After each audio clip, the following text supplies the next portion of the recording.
et à tous, Monsieur le Président, Mesdames et Messieurs les députés, mes chers collègues. Je suis ravie de retrouver mes collègues parlementaires et amis, au premier rang d'ailleurs. Messieurs les directeurs, Mesdames et Messieurs, tout d'abord, je vous souhaite à toutes et à tous la bienvenue. Moi, je suis ravie de vous voir si nombreux aujourd'hui au Parlement européen. Cette institution européenne qui est la seule institution démocratique, il faut le savoir, au niveau européen. Donc il est important que les débats puissent se tenir ici dans cette enceinte. Le sujet dont nous allons débattre aujourd'hui a longtemps été tabou en Europe, et pas seulement dans les pays du Golfe, mais également en Europe et dans chacun des États membres. Lorsque, notamment, puisque le thème de la conférence aujourd'hui, c'est crise dans le Golfe et combattre le financement du terrorisme. Alors c'est vrai que quand j'ai mis sur la table avec mes collègues ici présents le sujet du financement du terrorisme sur la table, ça a un peu crispé tout le monde, mais finalement tout le monde y est venu puisque malheureusement l'Europe a été durement frappée par des attaques meurtrières et terroristes sans précédent. Et donc, à un moment donné, il fallait prendre des mesures extrêmement fermes et extrêmement radicales pour lutter contre le terrorisme. Et pour lutter contre le terrorisme, c'est de tarir les sources de financement. Alors, aujourd'hui, même si, je le rappelle, que le financement n'est pas la seule cause du terrorisme, mais nous avons d'ailleurs évolué et nous avons pu permettre de manière très ferme légiférer en la matière. Mais moi, je ne veux pas aller tout de suite dans le fond du débat et dans le vif du débat, sans d'abord remercier vivement de leur présence le docteur Ali Rachid El Nuami, qui est le président du Centre international d'excellence pour lutter contre l'extrémisme violent. C'est le centre Edaya et membre du conseil exécutif d'Abu Dhabi. Vraiment, je le remercie pour sa présence aujourd'hui à nos côtés. Alors, l'ambassadeur et chef de la division contre-terrorisme au service européen d'action extérieure, M. Gatruter, va arriver. Il doit nous rejoindre dans quelques instants, ainsi que Joost Ulterman, directeur pour le Moyen-Orient et l'Afrique du Nord au Crisis Group. Je remercie également le Centre international de Bruxelles, parce que sans vous, cette conférence n'aurait pas pu avoir lieu. Et évidemment, je voulais remercier particulièrement et personnellement M. Ramadan Aboujazar, son directeur, qui va ouvrir cette conférence. Donc, encore une fois, merci pour votre présence, ceux qui sont dans le public, et merci pour, évidemment, les intervenants qui nous entourent. Monsieur Aboujazar, vous avez la parole. Merci tout le monde. شكرا للحضور الكريم أصحاب السعادة الخبراء الباحثين السيدات والسادة الحضور الكريم باسم مركز بروكسل الدولي للبحوث يطيب لنا أن أرحب بتشريفكم لهذا المؤتمر وأشكركم على تكبد مشقة التنقل والحضور. القضية التي يتناولها المؤتمر اليوم الأزمة الدبلوماسية الخليجية ومكافحة تمويل الإرهاب أو تمويل الإرهاب بلا شك حساسة ومعقدة وتجمع بين الآني والمستقبلي والاستراتيجي والتكتيكي، ولكن لا يتسع المجال للإطالة. والشيء المؤكد أنها تلقي بظلال خطيرة على أوضاع السلم والأمن الدولي وعلى أبعاد أخرى سنتطرق إليها فيما بعد. الحضور الكرام، لقد فطن مركز بروكسل الدولي للبحوث وحقوق الإنسان بحكم فهمه العميق لتعقيدات السياسات في منطقة الخليج العربي منذ الأيام الأولى لاندلاع الأزمة الدبلوماسية الخليجية إلى أن هذه القضية شائكة، ولذا كنا من أولى الجهات الأكاديمية التي سارعت إلى تكثيف عمل باحثيها بإعداد بحوث منهجية ومعمقة تستهدف التعرف على الأسباب الكاملة وراء الصراع، والذي ربما بدا للكثيرين أو غير المطلعين أنه مفاجئا. تناولنا في تلك الدراسات مختلف العوامل ذات الصلة وتوصلنا إلى حقيقة أجمع عليها آراء فريق البحث في مركز بروكسل الدولي ومفادها أن السبب الرئيسي للمقاطعة التي أقدمت عليها مجموعة الدول الأربعة إزاء قطر هو تمويل الإرهاب واحتضان الجماعات والأفراد الإرهابية سواء داخل قطر أم خارجها. ووفقا لمركز العقوبات والتمويل غير المشروع، فإن نمط الإهمال في الدوحة ضد تمويل الإرهاب يعود إلى عقدين. في كل حالة هامة مشتبه به في التمويل في الإرهابي والذي شارك فيه مواطن قطري في السنوات الأخيرة، رفضت الحكومة قطر ببساطة متابعة الموضوع والبحث فيه. وأشار التقرير أيضا إلى أن نائب وزير الخارجية الأمريكي لشؤون الإرهاب والاستخبارات المالية ديفيد كوهين أعرب عن أسفه لأنه بالرغم من وجود العديد من الممولين الإرهابيين المصنفين من قبل الولايات المتحدة الأمريكية في قطر، فإن الحكومة فشلت في التصرف. وقد تأكدت هذه الادعاءات أيضا بالتحقيق التي أجرته صحيفة تلغراف البريطانية، والتي حددت العديد من الممولين الإرهابيين الذين تم إطلاق سراحهم من السجن أو أفلتوا من العقاب بسبب مكانتهم في المجتمع القطري. تم سجن خليفة محمد تركي الصبيعي سابقا لتمويله جرائم سببت الإرهاب، ولكن أطلق سراحه فيما بعد، وقد اتهم مرة أخرى بدعم الإرهابيين ماليا في العراق وسوريا. وممول إرهابي آخر معروف ومستشار سابق لحكومة قطر عبد الرحمن بن عمير النعيمي، أنهم قاموا بتسهيل عملية تحويل أموال مهمة عام 2014 إلى أبو خالد السوري، وهو شخصية أساسية في تنظيم القاعدة في سوريا. لا يزال النعيمي حرا في قطر بسبب علاقاته مع النخبة الحاكمة، وتتمكن هذه الجهات الفاعلة من طمس الخطوط من خلال موقعها في مراكز متعددة والتنقل بين القطاعين الخاص والعام والمجتمع المدني. من الواضح أن رفض قطر للقبض على ممولي الإرهاب وإدانتهم لا يعود إلى افتقارها للقدرات أو عجزها، بل افتقارها للإرادة السياسية، علاوة على أن ذلك، وكما يفسر الكاتب مالي برينو في كتابه الجديد أمراؤنا الأعزاء، فإن هذه المشاكل تعكس مشكلة نظامية أكبر بكثير، وهي التواطؤ الغربي لغض النظر عن إهمال قطر. توثق باحثون من أن الحكومة القطرية اطلعت بممارسات دفع الفديات في جهات إرهابية إلى جهات إرهابية مقابل الإفراج عن الأشخاص المختطفين. ووثقنا أنها دفعت فدية مالية لإطلاق سراح الصحفيين الفرنسيين الذي احتجزتهم القاعدة في سوريا، واصطحبهم حمد بن جاسم آل ثاني رئيس وزراء ووزير الخارجية القطري السابق بنفسه إلى باريس، مما يدلل على وجود صلة ما تربط بين كبار المسؤولين في قطر وتنظيم القاعدة في سوريا. ذات الشخصية أدلت بتصريحات مثيرة للاستغراب عندما أدرجت النصرة في سوريا تنظيما إرهابيا، فرأى العالم بأسره تصريحات لحمد بن جاسم آل ثاني يطالب النصرة بتغيير اسمهم من أجل الإفلات من المتابعة. وهنا إسقاط آخر على الرعاية السياسية إلى جانب الدعم المالي لتنظيم إرهابي. قامت الحكومة القطرية بدفع مبلغ 800 مليون دولار لحزب الله في العراق بغية إطلاق سراح مواطنين قطريين مختطفين، وقد قامت الحكومة العراقية باحتجاز هذه الأموال في البنك المركزي العراقي إلى يومنا هذا. وفي مؤتمر صحفي لرئيس الوزراء العراقي العبادي الذي احتج على التصرف القطري واعتبره قفزا على السيادة العراقية ودعما للإرهاب على الأراضي العراقية، وصرح بأن العراق سوف يقدم شكوى بهذا الخصوص إلى المؤسسات الدولية. وفي شهر يوليو 2017 صرح وزير الخارجية الحالي القطري عبد الرحمن بن ثاني بأن العراق إذا كان ليس بحاجة لهذه الأموال المحجوزة فعليه إرجاعها إلى خزينة الدوحة. وهذا اعتراف رسمي من قطر للمرة الثانية على لسان مسؤول كبير بدفع الفدية للجماعات الإرهابية. وكما تعلمون بأن القانون الدولي والاتفاقيات الدولية تجرم دفع الفدية لعصابات الجريمة المنظمة والجماعات الإرهابية.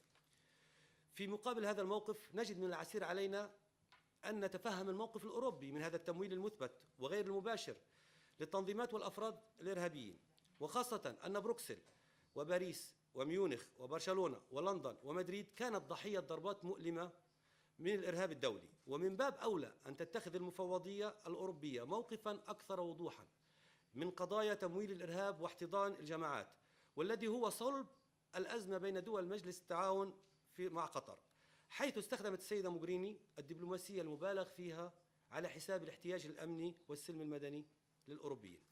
وفي هذا الصعيد لم نكتفي بالاستنكار السلبي، بل بادرنا بإرسال رسالة طويلة إلى السيدة فيدريكا موغريني في يونيو 2017 طالبنا فيها الاتحاد الأوروبي باتخاذ موقف عاجل ومدروس والشروع في إجراء تحقيق محايد بخصوص قضية تمويل الإرهاب، علاوة على مطالبة قطر بتنفيذ ذلك التحقيق في ظروف شفافة.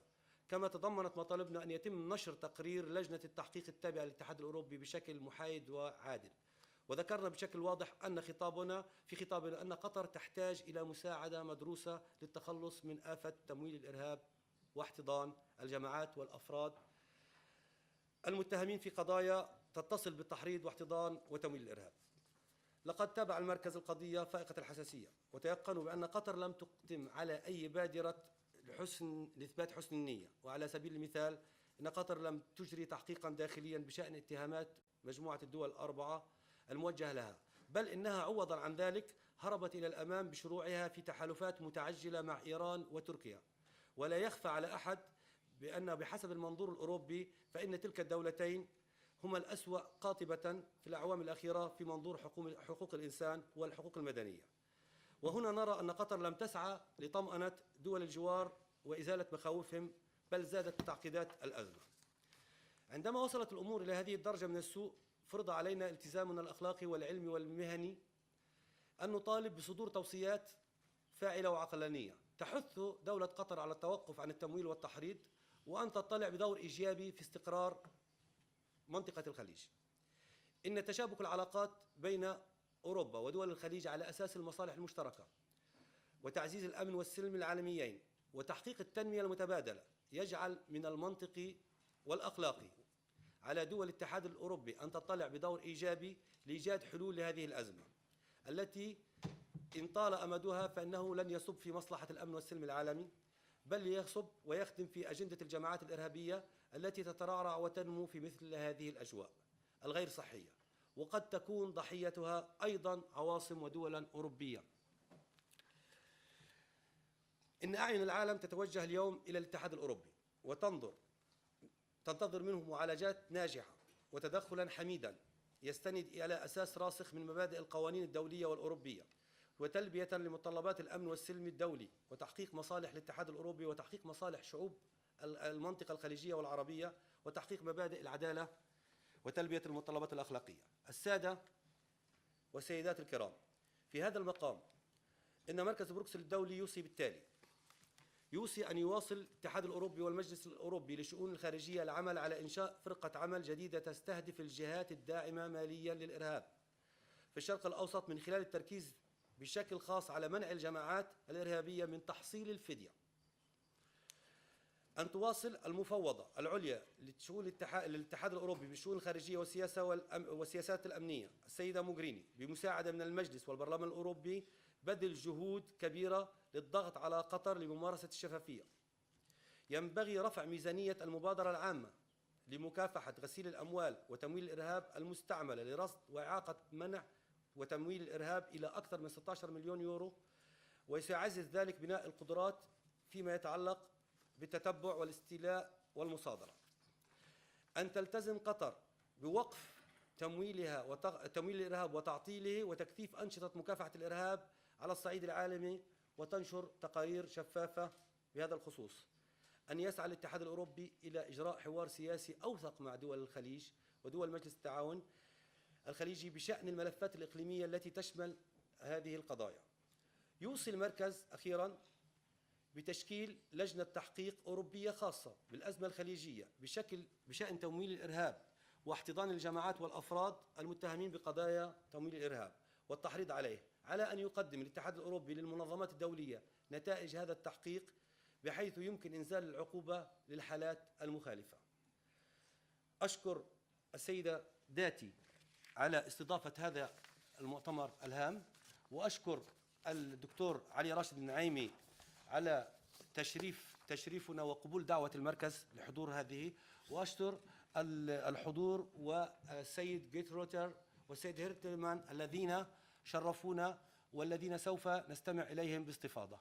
الشكر للحضور الكريم أصحاب السعادة والخبراء الكرام. Alors, tout d'abord, quand on m'a proposé de faire une conférence en partenariat avec le Centre international de Bruxelles et le Centre EDAIA, j'ai évidemment accepté immédiatement. Pourquoi j'ai accepté? Parce que je connais les travaux du Centre EDAIA pour m'y être rendue, et je trouvais effectivement que les travaux qui sont menés dans ce centre sont extrêmement concrets et très visionnaires dans la stratégie de lutte contre le terrorisme, et ça va beaucoup plus loin puisque ces travaux concernent aussi la prévention de la radicalisation.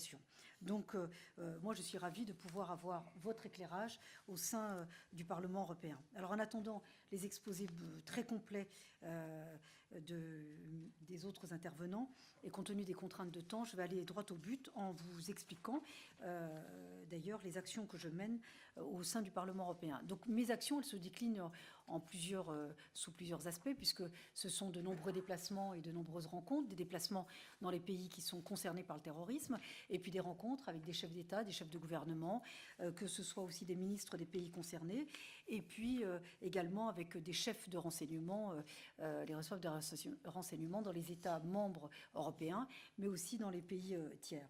Mais aussi des déplacements dans les lieux emblématiques comme Guantanamo, puisque je me suis rendue à Guantanamo il y a 2 ans, c'est ça, parce que Ramon était avec moi, et nous avons fait un rapport suite évidemment à cette visite, et nous avons aussi pu nous rendre compte que Guantanamo n'a pas résolu le problème du terrorisme, et encore moins celui de la radicalisation. Parce que moi, je pense que Guantanamo a peut-être aussi radicalisé encore un peu plus. Mais après nous être rendus sur place.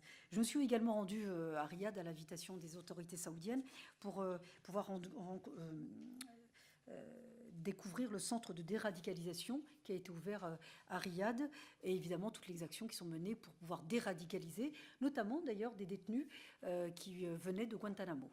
Alors, sans parler de tous les lieux, les centres de déradicalisation qui s'ouvrent aujourd'hui en Europe, avec des succès plus ou moins mitigés, puisqu'en France, pour l'instant, sur la déradicalisation, on n'a pas encore des résultats très efficaces.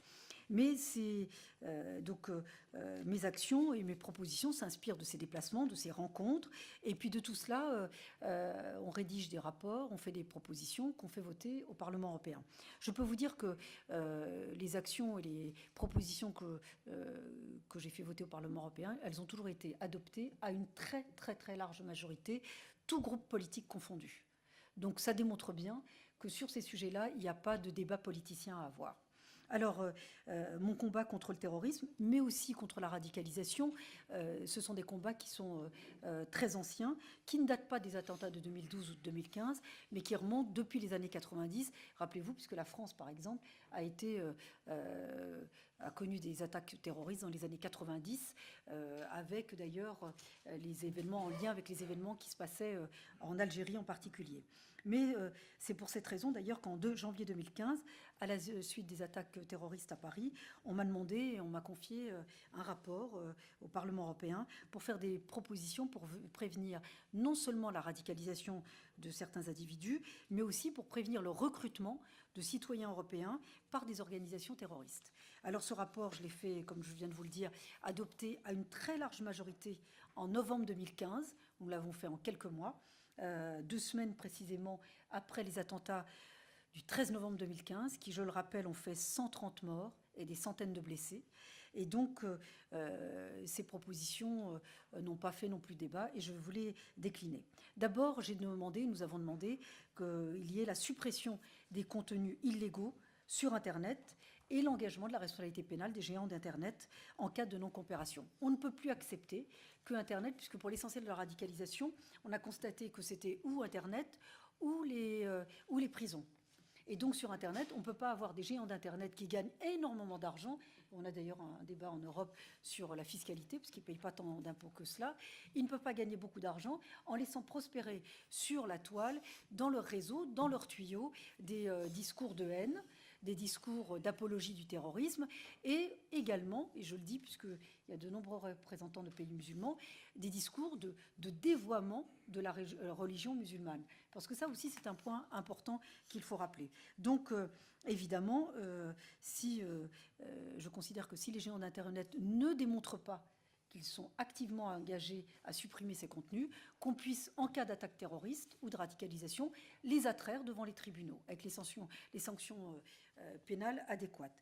La deuxième proposition, c'est la mise en place de régimes de détention différenciés en fonction de la dangerosité des détenus radicalisés, parce qu'il faut savoir aujourd'hui, c'est une nouvelle population carcérale à laquelle l'Europe est confrontée. Moi, je vois la France, on était à peine une centaine, il y a à peine 5 ans, sur les détenus radicalisés. Là, on est entre 1500, voire jusqu'à 2000 détenus radicalisés en France, et ce sont des détenus qui vont ressortir très prochainement. parce que la plupart ne sont pas forcément incarcérés pour des faits de radicalisation, d'autres n'ont pas encore été jugés, et donc ces détenus sont forcément, à un moment donné, remis en liberté, et moi je considère que ce sont des bombes à retardement, puisque moi j'en ai rencontré de nombreux, et je peux vous dire, pour ceux qui sont radicalisés, sont déterminés.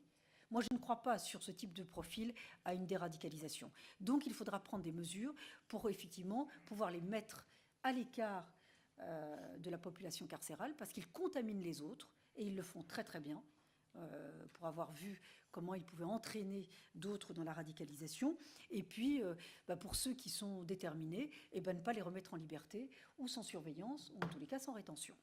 Alors également, il y a dans la prévention de la radicalisation et sur le terrorisme, il n'y a pas que le volet sécuritaire.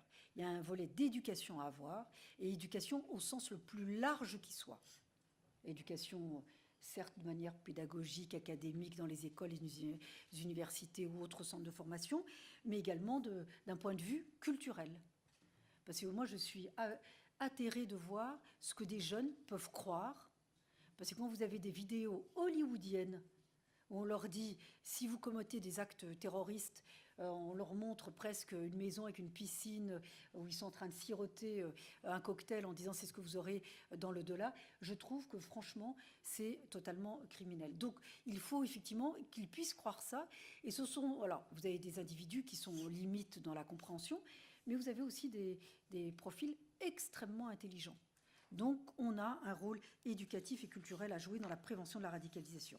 Alors, on a mis en place, et ça maintenant c'est opérationnel, une mise en place de contrôle systématique aux frontières extérieures de l'Union européenne, puisque comme vous savez, les citoyens européens, quand on revient d'un pays tiers, il suffisait de montrer son passeport sans forcément qu'il soit contrôlé pour rentrer dans l'Union européenne. Désormais, tous les citoyens européens montrent leur passeport et ils sont checkés sur les frontières extérieures de l'Union européenne. Cette mesure, elle est effective depuis avril 2017. Et là, on arrive au cœur du problème, puisque j'ai soulevé le financement du terrorisme, et notamment le financement extérieur du terrorisme en provenance des pays du Golfe. Et c'était une réalité. Alors, en Europe, on était très mal à l'aise avec cette question, parce qu'on ne voulait pas heurter des pays amis, parce que nous avions des relations commerciales. Mais moi, je considère qu'à un moment donné, la relation commerciale, elle est moins importante que la protection de la vie humaine.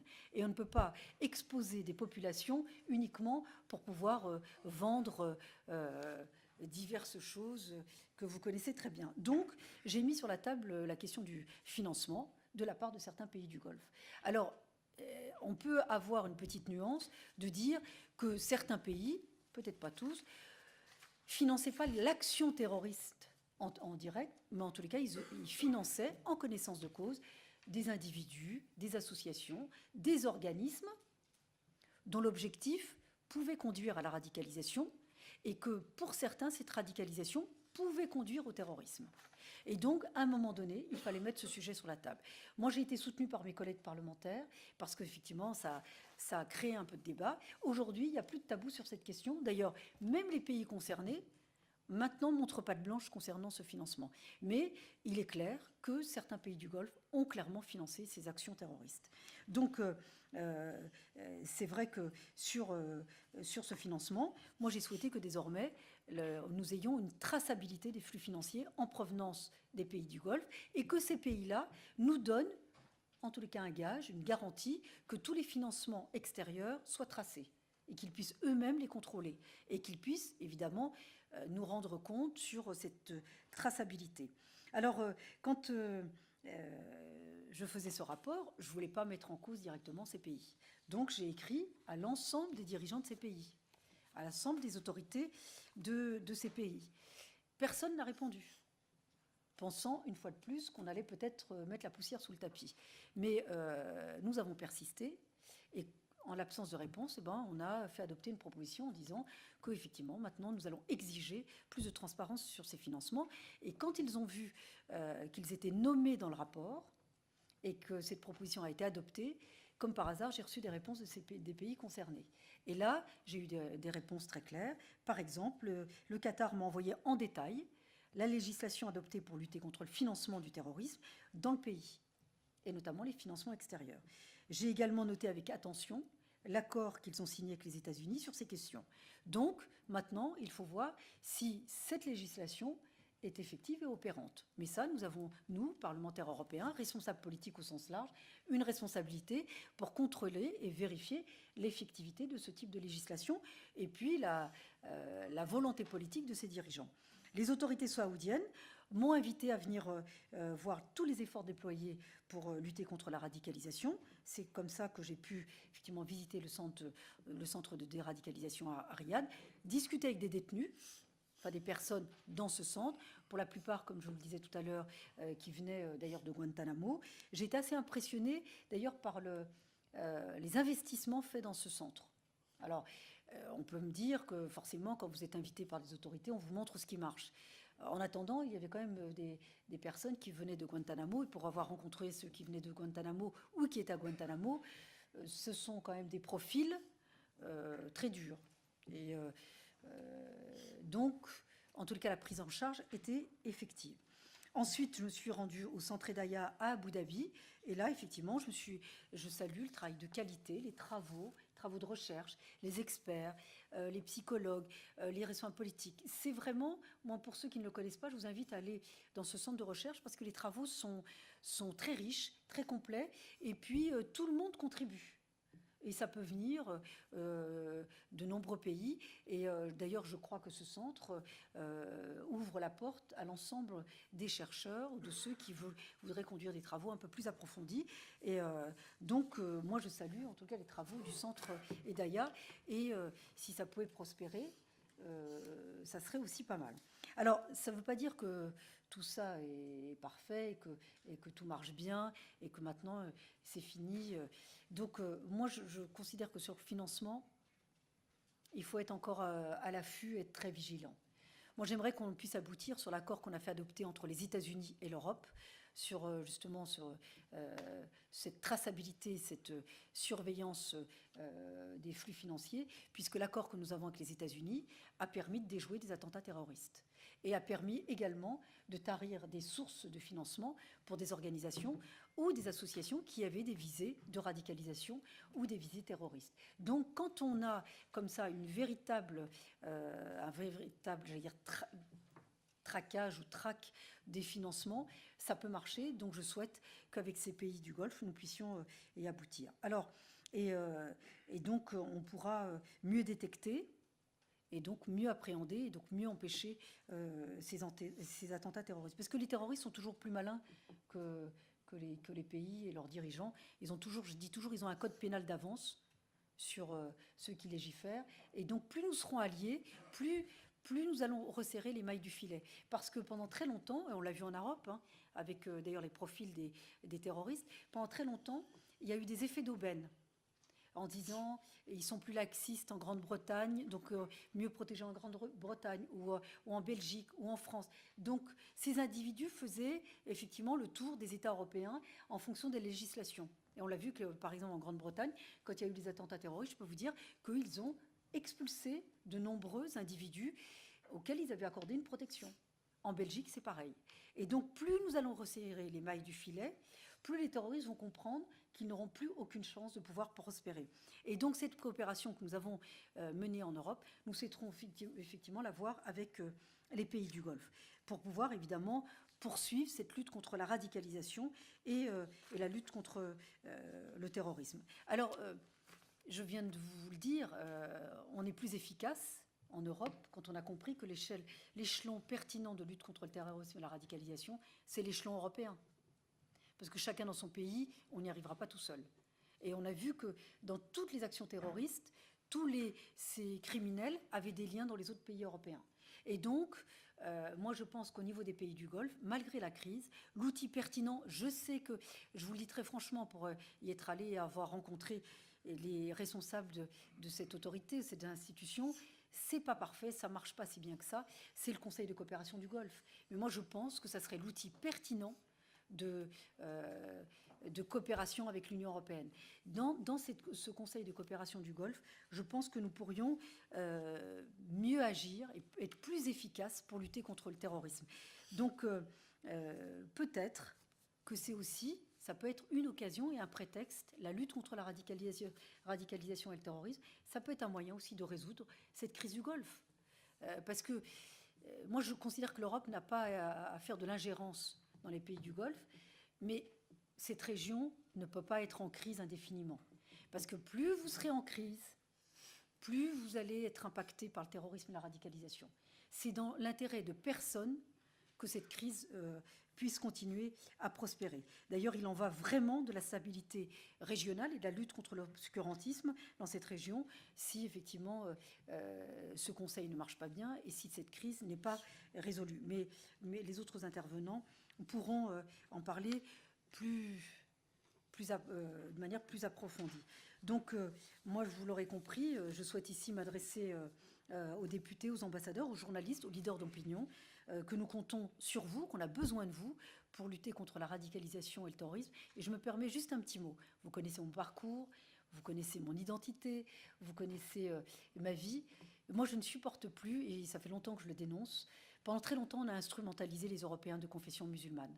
Ces pays du Golfe ont instrumentalisé ces citoyens de confession musulmane. Et quand ça s'est mal passé, on les a laissés tomber. Et ben, je peux vous dire, et je vous le dis, puisqu'il y a de la presse ici, les Européens de confession musulmane sont très malheureux en ce moment. Et donc, je pense que les chefs d'État de pays musulmans ont commencé à prendre conscience de la gravité du problème, parce que dans ces pays, aujourd'hui, ils peuvent être déstabilisés par leur peuple, mais aussi par la radicalisation et le terrorisme. Je vous remercie. Well, thank you very much.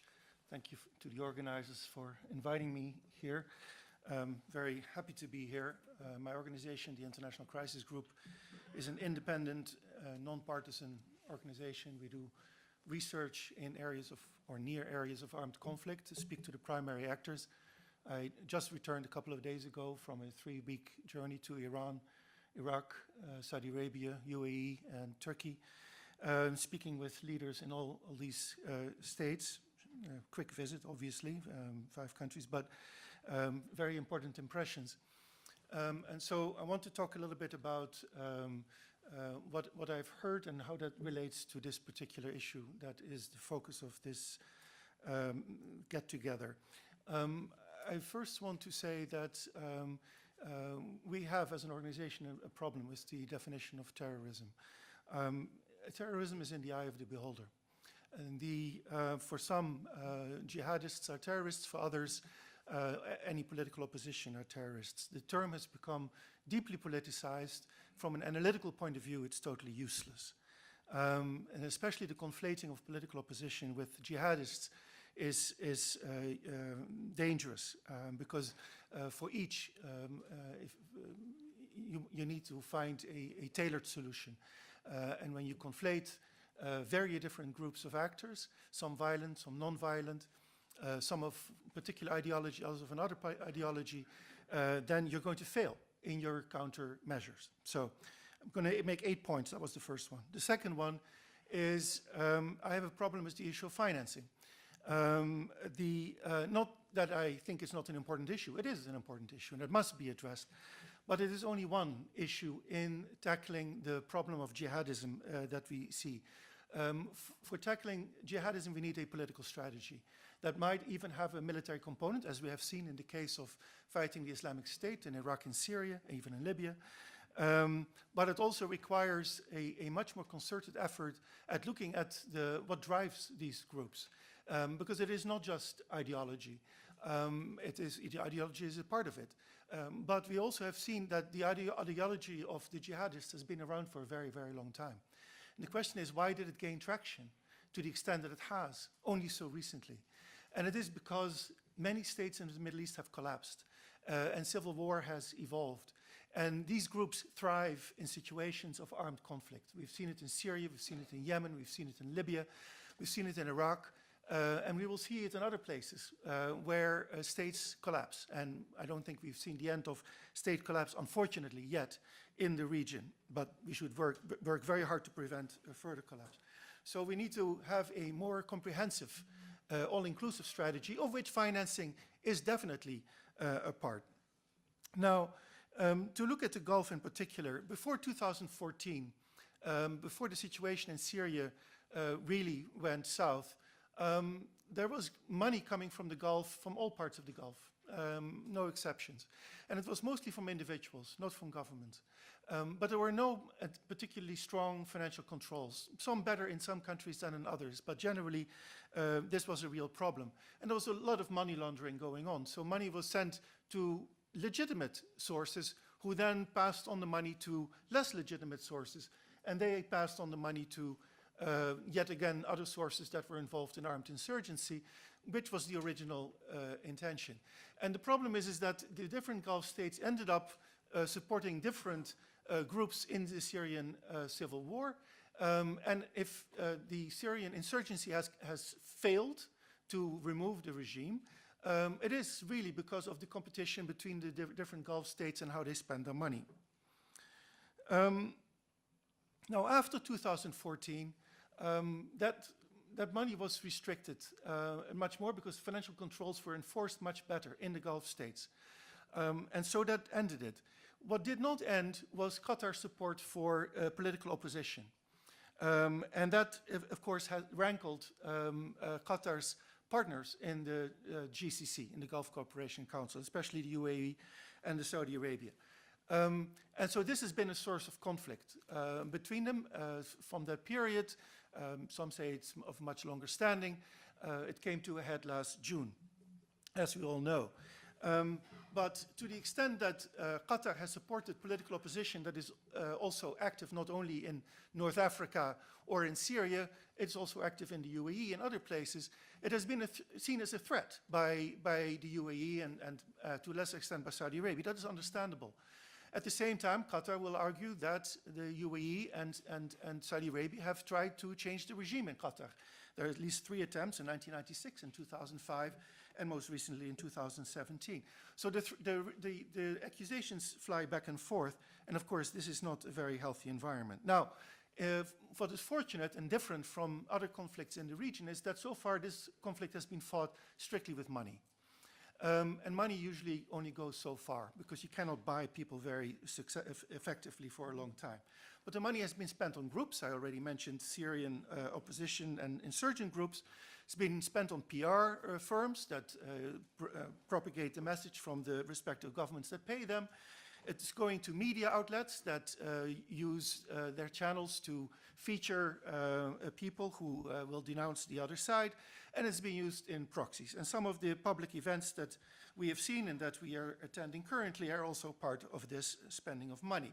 But this is different from using weapons, and so far we haven't seen any armed conflict, and that, of course, is a very good thing, and we should take all steps to prevent this conflict between the Gulf states from escalating. That was my 5th point. I hope you're keeping track.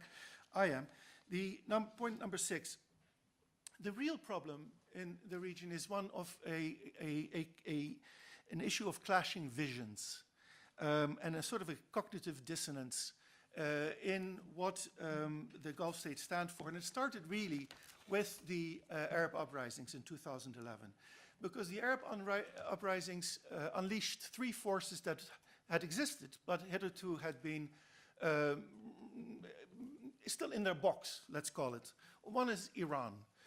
Iran took advantage of the Arab uprisings because of the collapse of Arab states, and it moved into vacuums in Iraq after 2003, in fact, already before the Arab uprisings, but then in Syria, to some extent in Lebanon, to a lesser extent in Bahrain, and also to some extent in Yemen.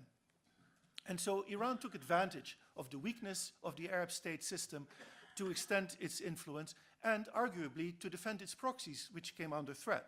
But its military moves have been seen, perhaps with justification, as aggressive, and certainly are seen as a threat. The second entity that benefited from the Arab uprisings was the Muslim Brotherhood. It came to power in Egypt, of course. It came to power in Tunisia. It did pretty well in Yemen. It tried to do better in Jordan, where it had been a legal presence for a long time. It was rearing its head also in Syria as part of the insurgency. And this became a threat to the Saudi Arabia and the UAE in particular. And then the third actor that came up were the jihadists. Now, again, the ideology has been around for a long time. You can talk about 9/11, but you can go way back. Now, in the environment of armed conflict, they were able to thrive. Now, the responses from Qatar versus the UAE and Saudi Arabia were different. In the case of Qatar, they saw an opportunity, and they tried to ride the wave. To some extent, they supported the jihadists, but mostly to buy back hostages, and they did so in full cooperation with the United States, or knowledge of the United States. Cooperation may be too strong a word.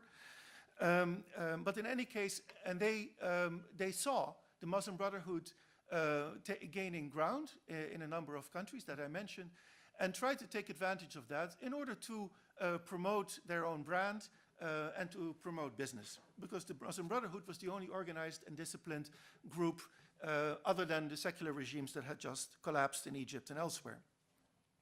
The UAE and Saudi Arabia, by contrast, and I'm not trying to say one approach was better than the other, I'm completely neutral on this, but they saw the emergence of these entities as a direct threat. And they tried not to ride the wave, but to block it. And they are doing so until this very moment. And both are going about their way in their own way and are working directly at cross purposes. Now, this is a problem for especially the GCC as a bloc. Or as a bloc that tries to be a bloc. And even before the Arab uprisings, there was, of course, a strategic agreement between them, but intelligence sharing wasn't really happening. So there are clear limitations even to the GCC. But what we're seeing now is three main results from the intra-GCC confrontation. One is that the bloc is being weakened to the extent that Saudi Arabia and UAE are setting up a separate alliance, essentially, and are marginalizing Qatar, to some extent Kuwait and Oman, of course Bahrain close to Saudi Arabia. But a weakening that is, I think, not very helpful for the Gulf. It's not helpful for the second reason, which is that as the GCC weakens, Iran gains strength. And when you're fighting your internal battles, you are allowing your enemy, or your declared enemy, to take advantage. And the third, and which I think is maybe the most serious, maybe not for the Gulf, but for the rest of the region, of the intra-GCC confrontation, is that there is now a competition playing itself out, again with the use of money and the threats of investment or withdrawing investment in other political areas, especially in North Africa, in Tunisia, in Libya, to some extent in the other North African states, but also in the Middle East, including Palestine, elsewhere in Gaza and elsewhere. And this is aggravating conflict rather than reducing it. So again, there is an absolute need to calm down the conflict that exists, that is a legitimate conflict between two sets of actors, one Qatar, the other one the UAE and the Saudi Arabia. Now, how should it be resolved? That is always the biggest question and the biggest challenge. Basically, in this case, we're always looking at who would be the most likely mediator. Now, Kuwait has tried to mediate and, of course, has done a fantastic job, but against overwhelming odds. In the end, it's only the United States that still has both the good relations with both sides and the political power and financial power to make it stick. It has not wanted to play that role. It hasn't played that role. It's probably because there's a head case in the White House, but in any case, it hasn't happened, even despite the best efforts of some of the diplomats of the United States. So where does the EU come in? And I think we now should think about a positive role. The EU also has good relations with both sides. And in the absence of active diplomacy by the United States, the EU can play a very important backroom role in trying to bring the sides together. There are confidence-building steps that both sides could take that would reduce the tensions. It's not going to be easy because, in part, this conflict is personality-driven, but at the same time, there are still important bases for cooperation. For one thing, there are still the Qatari currency still being traded in the UAE. There are still energy resources that are being shared, despite all the heated rhetoric. So we need to build on whatever basis is there. And if we fail to do it, I can assure you that the Muslim Brotherhood may be on the defensive right now, but Iran is not. And secondly, the jihadists are there. They may have been defeated militarily and territorially in Iraq and Syria, but they're everywhere. And they are waiting for their moment, and they are always looking for the gaps and the conflicts and the rifts between whatever actors are there, and trying to wait for the right moment to jump back to the fore. And that is the greatest risk we face. Thank you. I think it's difficult, after having listened to a very interesting presentation by Madam Dati and by Mr. Hilterman.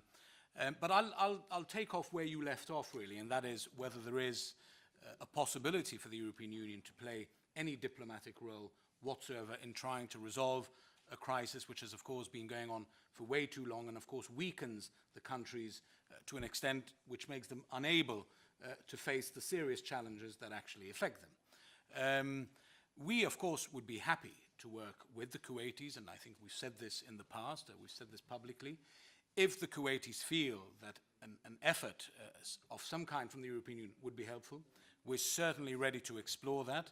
And I think we could bring something to the table that some of our other international partners perhaps wouldn't or couldn't. I think first and foremost is, of course, the fact that we are a regional, a regional cooperation body. And I think the experience we have of the cooperation between member states, I think could be useful. I think we've developed some expertise in the field of financing of terrorism. And I think we could help with issues relating to, as I said earlier, tackling terrorist finance at the regional level. And I think our approach would certainly be a regional approach without wishing to single out one particular country. So this would really be part of the EU strengthening its cooperation with the Gulf countries, with the Gulf Cooperation Council. I think traditionally, if I look back, the relations between the European Union and the Gulf haven't been the strongest relations that the European Union has with third countries. I think we've obviously had much closer relations with the countries in the Western Balkans. They, of course, have an accession perspective, and, of course, we have tools and relations which we don't have with the countries in the Gulf. We've also got very strong relations with countries like Tunisia, with countries like Lebanon, with countries like Jordan, which I think have the size and the relationship to benefit from our cooperation. So with the Gulf, if you like, it's a bit of a novelty. We still need to, I think, build a relationship of trust where I think the countries in the Gulf can see the value of cooperating with the European Union as a whole. I must say, since I've been here handling counterterrorism at the European External Action Service, we've sought to engage with the countries in the Gulf. We've been received by His Majesty in Saudi Arabia. We've had discussions with the leaders of the Gulf, with the Prime Minister of Qatar, with the leaders of the United Arab Emirates. And we are, of course, in touch with the Kuwaitis. So we are trying to strengthen our partnerships with these countries. And I think there is a certain amount of openness from all of them to work with us. And I think it's also a question of mutual exchange. I think there are areas in which I think we could benefit from learning from what our friends in the Gulf have to say, what our friends in the Middle East have to say. But I think there are likewise areas in which we can bring some expertise. And I think on financing, and there I would also add the work we've done on our financial intelligence units, also at the regional level, where I think we've done some very important work about how we can strengthen cooperation between member states. Of course, our member states have reached a level of integration which you cannot compare, and it would be unrealistic of me to make the comparison, but it can provide some lessons should the political will, of course, be there. And I realize that there is, of course, a lot of politics behind this. And it probably could be resolved quite easily if the right phone calls were made. But I mean, the way we operate is obviously, and the way we would wish to cooperate with a Kuwaiti effort, should they be interested, is, of course, in making sure that our assistance is provided in a neutral manner. Another thing we could offer in terms of the financing aspects is the supranational terrorist finance risk assessments, which are some things that we also do at EU level. There's also the Financial Action Task Force, which we haven't mentioned, which is, of course, the international goal bearer of money laundering and terrorist financing. It forms the basis on which the European Commission adopts lists of countries who are cooperating, who are not cooperating, who are failing to comply, or who are complying with those international recommendations. We can see how we can help strengthen the relationship between the FATF and the Middle East Gulf, FATF with the countries in the Gulf. Should there be a desire to do so? I think that could also be another interesting aspect of the kind of thing we'd be ready to offer. We've made a strong effort since the attacks in Paris to step up our game, both inside Europe and also outside Europe. We see a continuum between Europe, the external border, which Madam Dati referred to, and our immediate neighborhood, where obviously the conflict in Libya, in Syria, is obviously creating a vast sea of instability on our immediate shoreline. So our efforts from the European External Action Service are first and foremost with the countries in our immediate neighborhood, where the security of our citizens and our interests are most at stake. Of course, terrorism is not new. Many countries have suffered for many years. Many people have lost many lives for years over terrorism. But of course, it's taken on a different character in the last couple of years.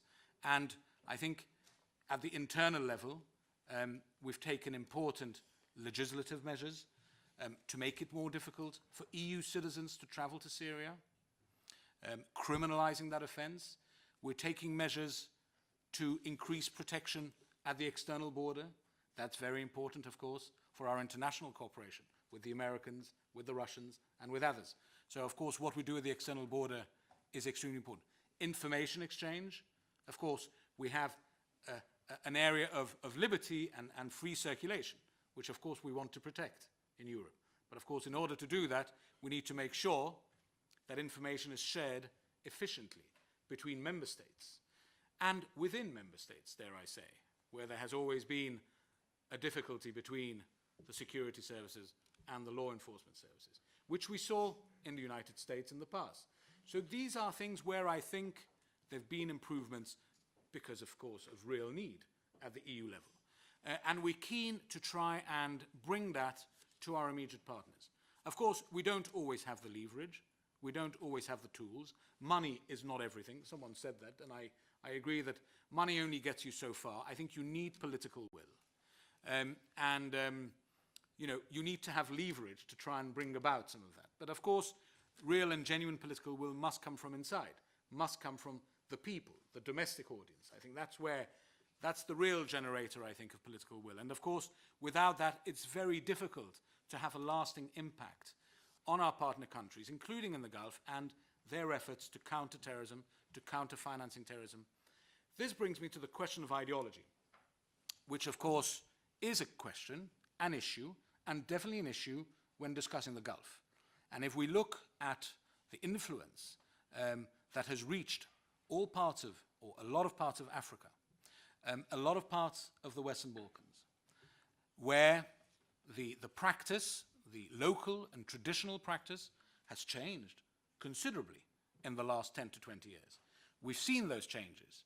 And I think this is something that we are going to have to tackle. The questions in the Sahel and how they relate with Libya and Tunisia, and then our borders, and then Europe. I think these are things that we need to think about very carefully. The Western Balkans, where of course there is also a very strong influence in Bosnia and Herzegovina and some other countries, of course, with very evident and very visible signs of a very strong and not always innocent presence. These are things that we also need to address. It's, of course, a highly toxic issue, but it's something that if we don't address and we don't engage in this discussion, I think we will allow the public space to be dominated by extremists. And I think that's not what we want. I think what we do want is to have an honest conversation. And I think part of our engagement with our friends in the Gulf is a start of that discussion. So in addition to financing, which is of course very important, and again, I repeat, our readiness to support a Kuwaiti effort by bringing together, by putting on the table some of the expertise that we have in our member states. We're ready to support that. Again, we've worked and we'd like to step up our cooperation with each individual country in the Gulf, but also with the GCC, at a time when the Middle East unfortunately faces challenge upon challenge. I think it's sad to see a divided Gulf Cooperation Council. I think It needs to be strengthened. I think it needs to get together. And I think it's possible. I think it's possible. We'd certainly encourage and certainly support any efforts that can lead to that. There are other issues, evidence, how you collect evidence, how you transfer evidence, how you prosecute terrorists. That's another big issue that I think we'd also need to discuss. There's a lot of information coming out of Syria and Iraq. Member states have piles and piles and piles of information which contains important information. So it's a real question of sifting through all that information and making the right analysis. That's always a bit of a challenge. You know, ultimately they're people like us. They make mistakes, but those mistakes have sometimes lethal consequences. So that's another issue, developing benchmarks, developing criteria. How do we assess?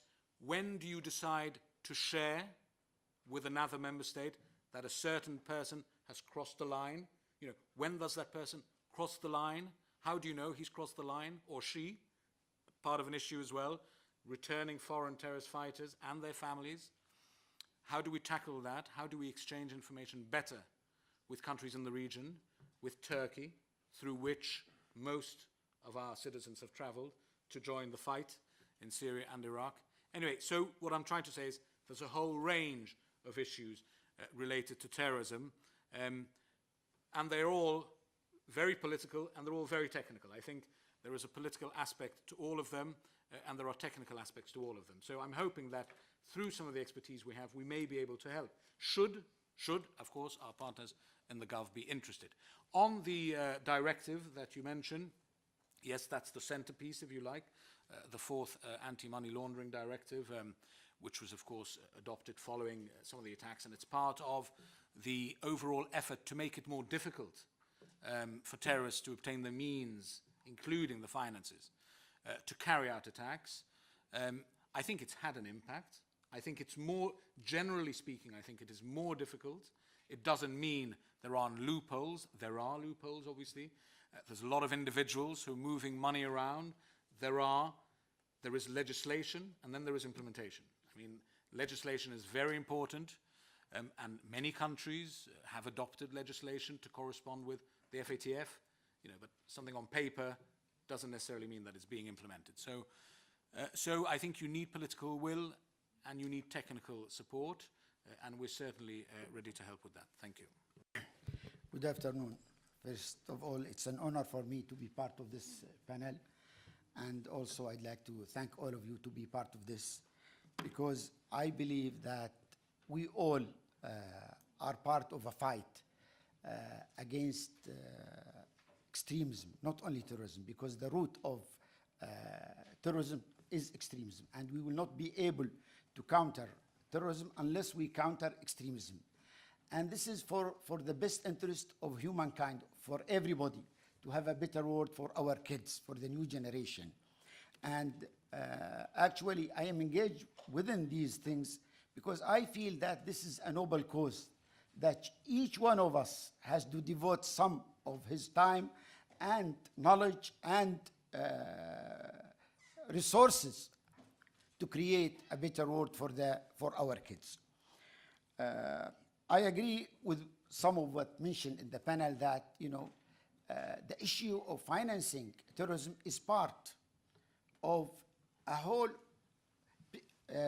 operation that we need to tackle. If you want to counter terrorism, you have to look at the big picture. And because, you know, on this panel, I'm the only one who are coming from that part of the world, the part which is suffering, because every day there is a death. Every day there is a terrorist act in a way. Every day there is a person or a student is radicalized in a way or others. So I know the language that's spoken in this area when you come and talk about terrorism and extremism. I am not in an ivory place or bridge that I can see things from a distance. No, I am engaged in these things every day. I see it myself. I see the suffering. So even though I am part of that suffering, I still can look at the big picture and don't miss anything out of it. I know some of our friends in Europe and in the West, when you mention financing terrorism in the Gulf, immediately they say, oh, Saudi Arabia. Okay? That's in their back mind. It's for them, it's a fact. They don't, try to question it at all. But frankly, all the GCC, all the Gulf countries, in the 70s, in the 80s, were part of this. But they were part of that because of a reason that no one is trying to question. There is a history that you have to know. We, in the Gulf state, in the late 50s and early 60s, we received people, teachers, engineers, some of them are Muslim elders from Egypt, escaping from death, from Iraq, from Syria, and they came to us. And they came to us, we saw in them a very nice picture of a religious person who believe, in things that we share as Islam, as a religion of peace. So we opened the doors for them. We gave them jobs, we gave them houses, we gave them everything. Because they came, as graduate of universities to the region while we just started the modernization of our communities. They were in charge of our educational system. They were in charge of our mosques and Islamic Institute. And what they did, they start preaching their ideology. And part of that ideology, they controlled all the charity organization. They were in charge of all the charity organization in UAE, in Saudi Arabia, in the whole Gulf countries. So when you now look into the issue of these who fund terrorists in the 70s and 80s and 90s from the Gulf state, you will see these organizations who were managed and controlled by members of the Muslim Brotherhood. This is why last week I had a meeting with one European friend, and he raised the issue of what's happening in Saudi Arabia. And he mentioned the issue of funding terrorists. I said, could you give me one example in the last 3 or 4 years that a fund came from Saudi Arabia for any terrorist organization? He said, no. I know it's a history. I said, okay, you have to dig in. Why it's a history? Because the leadership of Saudi Arabia took action against these who are the member of the Muslim Brotherhood. Our problem with our friend in Europe, that they still look at this organization as a political organization. For us, it's not. For us, it's the root and the heaven for all these organizations. Daesh, Al-Qaeda, Boko Haram, Al-Shabaab, all these organizations.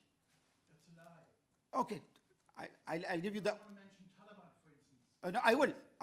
Created by the CIA. Okay, just a minute. Excuse me, sir, please hold your questions to the end. I will come Thank to you. that. Making a question. No, I will come to that. Don't worry.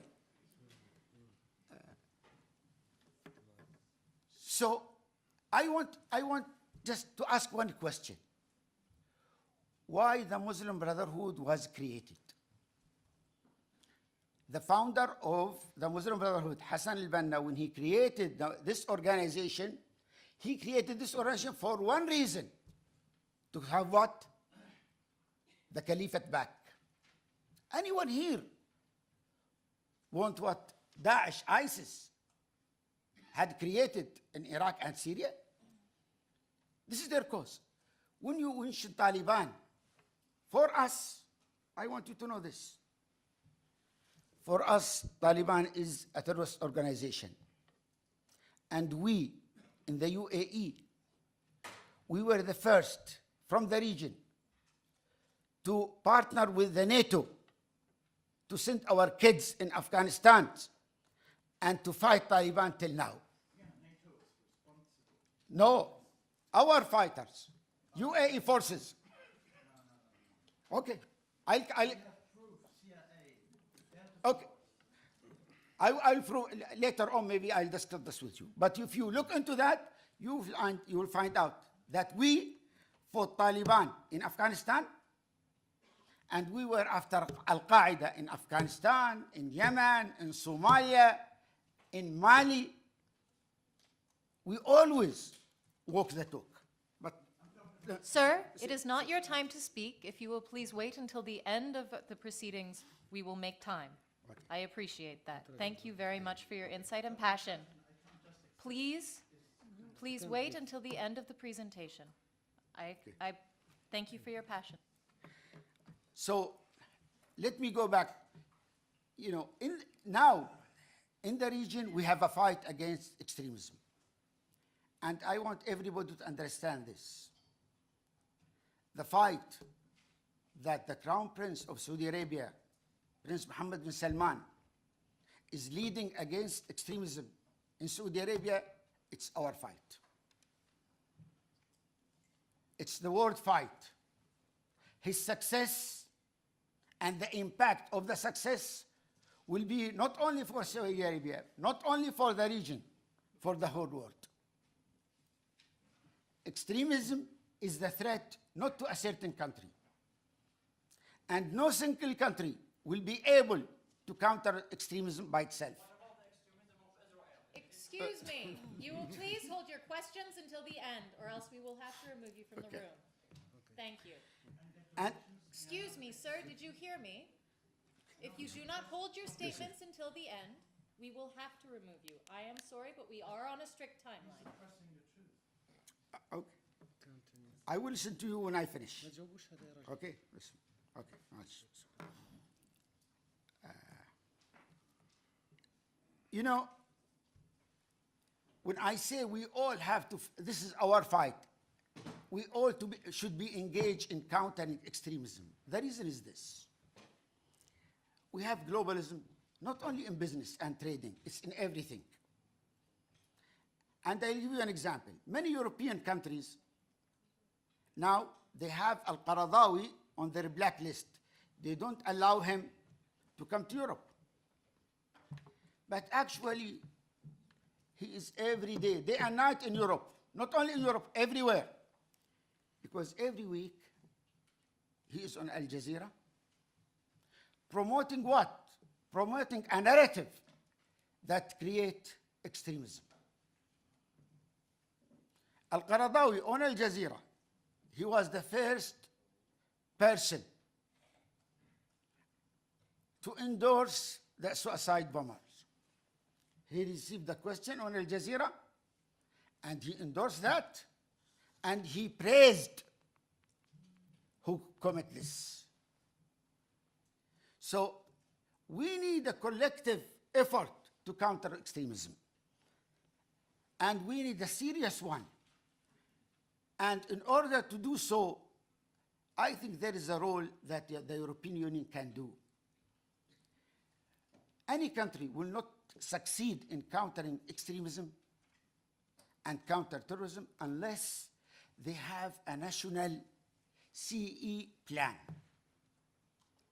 that everybody and all sector, all stakeholders in that country will be engaged in countering extremism. And I mentioned the European Union here because I think the European Union can play a role by linking their aids to any country. But one of the criteria, do you have a national CE plan approved and implemented in your country?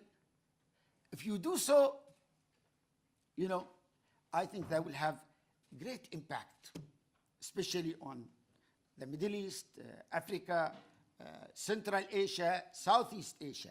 We need such a things. When it comes to the issue of Qatar, you know, I don't know why our European friend, sometimes they try to simplify the issue. Our problem with the Qatari government, that they are supporting these terrorist groups and financing them. And our friends, European, in the United States, they know these as facts. And I'll give you one example. On the US list of terrorism, there is 14%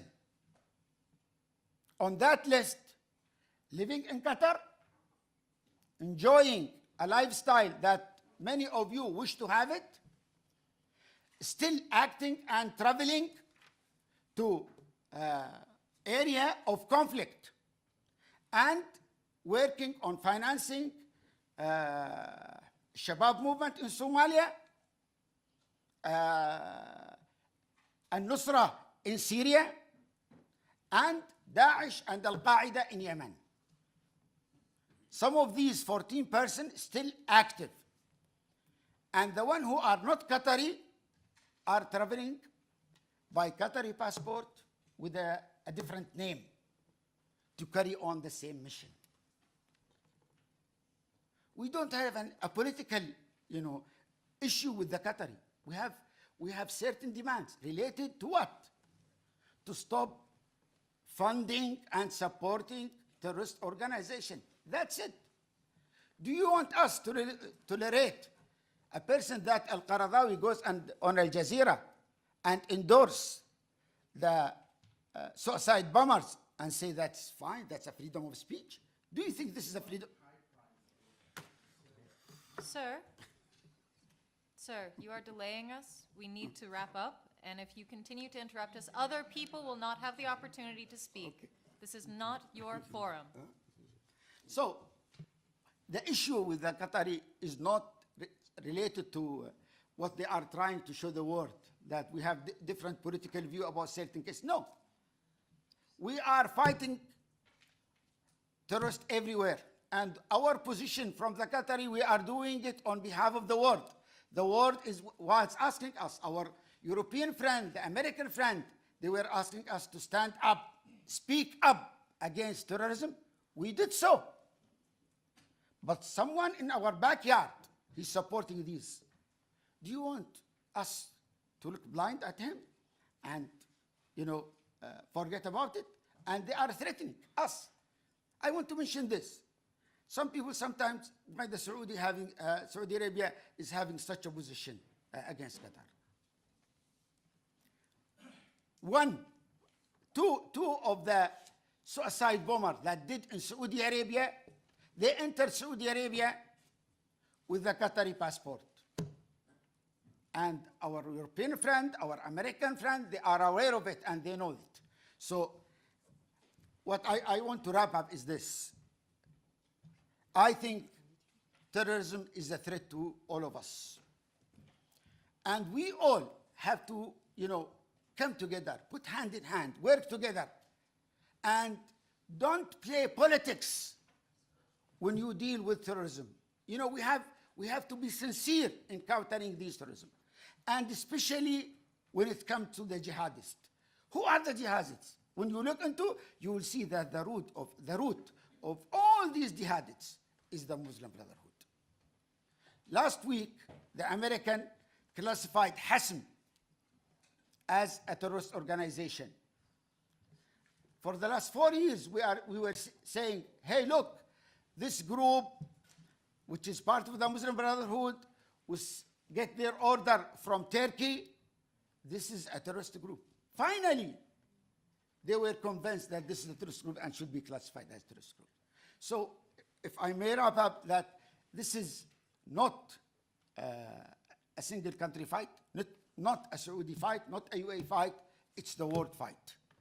And for the best of our kids, for the best of humanity as a whole, we should come together and fight extremism for the best interest of all of us. Thank you. We are going to take it one question at a time, please. Mr. Bashir has somewhere to go quickly, and so he will get the floor first. Thank you very much. Madam Moderator, thank you very much. It is genuinely, I have to catch the Eurostar. Through the chair, Madam Dati, I have a few questions. Number one, you know, the title of today's gathering is Tackling the Financing of Terrorism in the Gulf. Now, why isn't Qatar here? I mean, did you invite them? Did they decline to come? That's question one. Question two, I understand the identity of all the panelists. Apart from yours, Mr. Ramadan Abu Jazar, do you come from one of the Gulf countries? If not, if you could tell us where you come from, which passport you hold. My questions are as follows.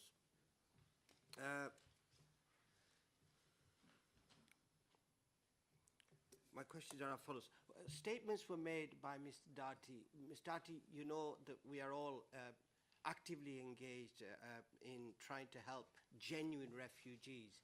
Now, some of the populists in Europe are trying to deter even genuine people seeking refuge from entering these shores and categorizing them as terrorists, when in fact they are victims of terror.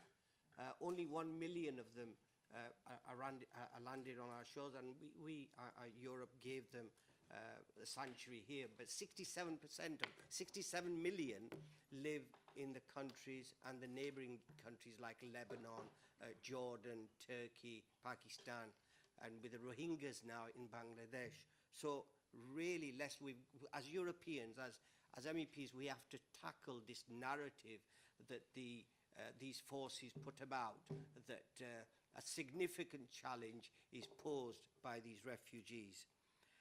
My question is also this. Qatar has more than 50% of women in the workforce, right? You talk about education, Ms. Siddhartha. But Qatar has 0 illiteracy rates.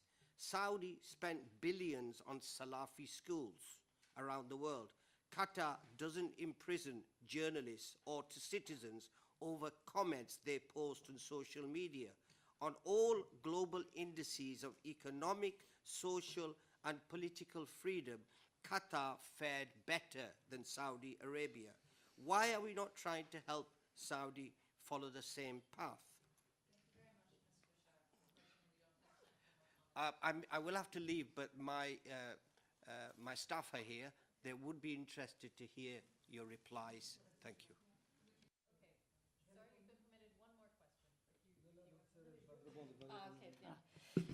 Je vais répondre à la question d'abord, chers collègues.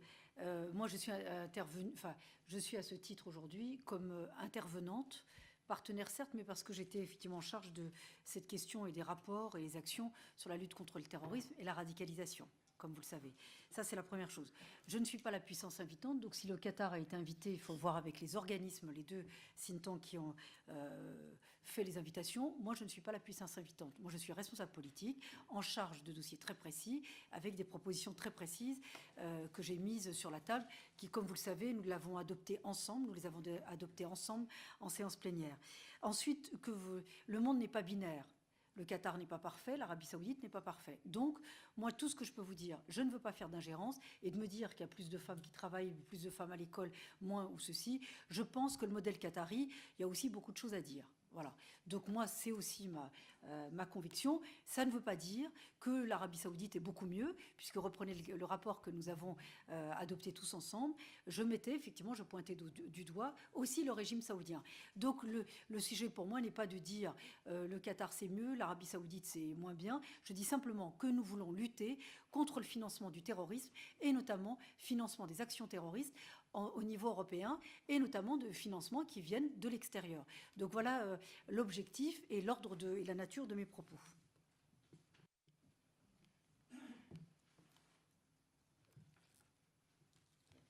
Thank you very much. Okay, we have time for probably 1 or 2 more questions. J'ai une question intelligente quand même. This gentleman has been trying to get my Merci attention, beaucoup, then please, I give the floor to number 42. Merci beaucoup. Je m'appelle Mohamed Rajaï Barakat. En tant que citoyen européen d'origine arabe, quand j'entends Madame Dati parler de terrorisme et de financement, j'ai l'impression que les pays du Golfe ont financé les actions terroristes en Europe. on a rattrapé les terroristes, Salah Abdeslam et les autres. Est-ce que les enquêteurs ont une preuve que ces terroristes étaient financés par les pays du Golfe? Vous parlez de Qatar, Arabie Saoudite, etc. Nous savons que les systèmes de transfert d'argent, SWIFT et compagnie, sont contrôlés convenablement par les États-Unis. D'ailleurs, il y a quelques années, il y a eu un scandale ici avec SWIFT. Toutes les opérations financières vont dans un bureau à New York et donc les Américains contrôlent tout. Est-ce que, il y a quoi? Vous parlez du Qatar et qu'elle a payé, d'ailleurs quelqu'un l'a dit ici, qu'elle a payé pour libérer des otages avec l'accord des Américains. C'est pas moi qui le dis, c'est vous. C'est pas moi qui l'a dit, mais c'est quelqu'un ici qui l'a dit. Est-ce que les pays du Golfe peuvent faire quoi que ce soit? Je vais être franc avec vous, parce que j'ai travaillé 25 ans avec les pays du Golfe ici à Bruxelles. Est-ce que les pays du Golfe peuvent faire quelque chose sans l'accord et l'aval des Américains? Eux, ils payent l'argent, je vais être d'accord avec vous, mais l'argent va où? Qui vend les armes aux Américains? Qui vend les armes aux organisations terroristes, etc. Quant à M. Al-Nouaimi, j'ai une remarque à vous faire. Vous avez parlé des gens qui ont travaillé dans vos pays, comme quoi maintenant ils sont devenus des financiers du terrorisme, etc.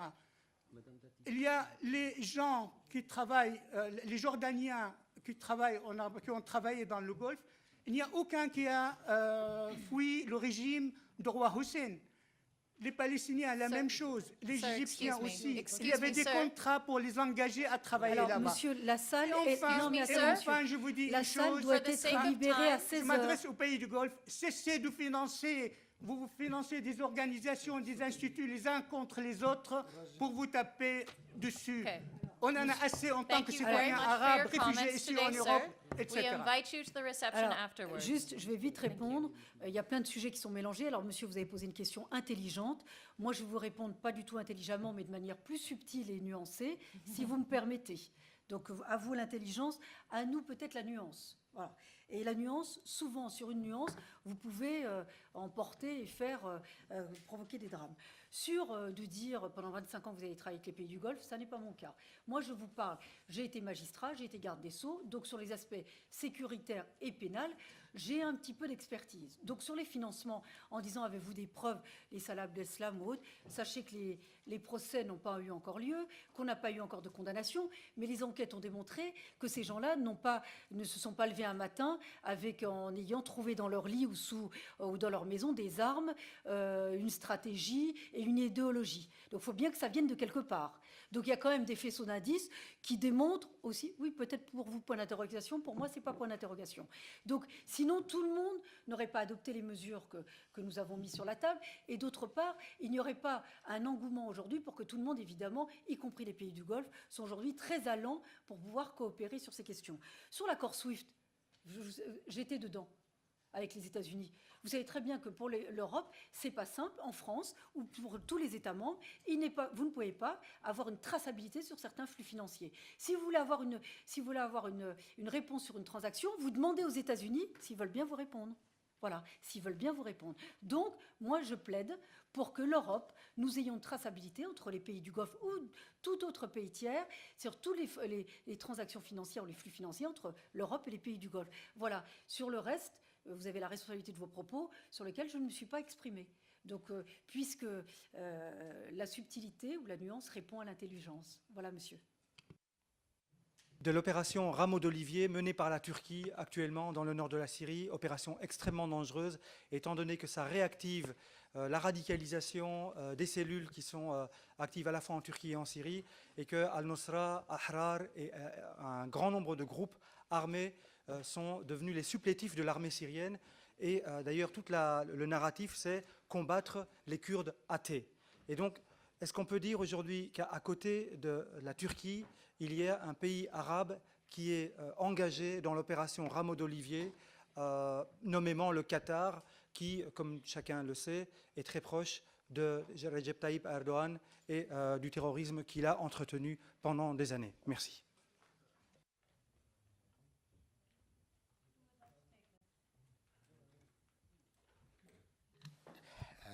Okay, we have 30 seconds 30 seconds.